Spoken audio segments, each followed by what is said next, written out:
Old Bowenpally division BJP party కార్యాలయంలో జెండా ఆవిష్కరణ కార్యక్రమాన్ని ఘనంగా నిర్వహించారు. 80వ భారత స్వాతంత్ర దినోత్సవం సందర్భంగా old Bowenpally division Bharatiya Janata party కార్యాలయం వద్ద జాతీయ జెండాను ఆవిష్కరించారు. ఈ సందర్భంగా జాతీయోద్యమ నాయకులను స్మరించుకుంటూ, వారి త్యాగాలను స్మరించుకుంటూ, వారి ఆశయాలను గుర్తు చేస్తూ భగత్ సింగ్, రాజ్గురు సుఖ్దేవ్, సుభాష్ చంద్రబోస్ లాంటి మహనీయుల ప్రాణ త్యాగాలను మరవలేమని, వారు కలలు కన్న నవభారత నిర్మాణం జరగాలని, బాబాసాహెబ్ అంబేద్కర్ మరియు ప్రధాని నరేంద్ర మోదీ ఆశించిన అంత్యోదయ సిద్ధాంతంలో చిట్ట చివరి వ్యక్తి వరకు రాజ్యాంగ ఫలాలు అందాలని కోరుకుంటూ నరేంద్ర మోదీ పిలుపు మేరకు నవభారత నిర్మాణంలో నేటి యువత భాగస్వామ్యం కావాలని కోరారు.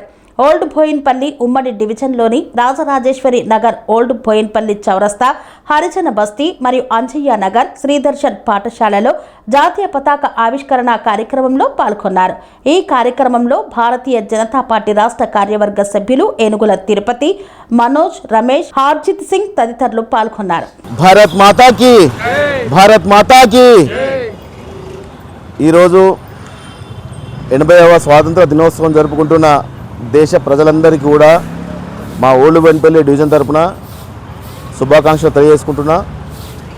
ఎందరో మహనీయులు రాజ్గురు, సుఖదేవ్, సుభాష్ చంద్రబోస్, భగత్ సింగ్ ఇలాంటి మహనీయులందరి త్యాగాల పునాదుల మీద ఏర్పడ్డ ఈ దేశం అంబేద్కర్ గారు, నరేంద్ర మోడీ గారు కలలుగన్న నవభారత నిర్మాణం జరగాలని, అందులో భాగంగా మేమందరం కూడా భారతీయ జనతా పార్టీ కార్యకర్తలుగా ఈ దేశం సుభిక్షంగా ఉండాలని ఎందరో ప్రాణత్యాగాలు మొన్న కూడా ఈ ఎన్నో మహనీయులు మన ఆర్మీ సోల్జర్స్ కూడా చాలామంది చనిపోవడం జరిగింది. వాళ్ళందరూ ప్రాణాల త్యాగాల మీద ఈరోజు ఈ దేశ నిర్మాణం జరిగింది. ఈ కొత్తగా కొన్ని కుట్రలు జరుగుతున్నాయి. జంజీ అనే పేరుతో చాలామంది దుర్మార్గంగా బురదల్లే ప్రయత్నం చేస్తున్నారు. అందరికీ అన్నిటి కూడా అందరూ ఆలోచించుకోవాలి, యువత కూడా ఆలోచించుకోవాలి. ఈ దేశంలో ఈ నవభారత నిర్మాణంలో అందరూ భాగస్వామ్యం కావాలని 80వ స్వాతంత్ర దినోత్సవాలు శుభాకాంక్షలు తెలియజేసుకుంటూ భారత్ మాతాకి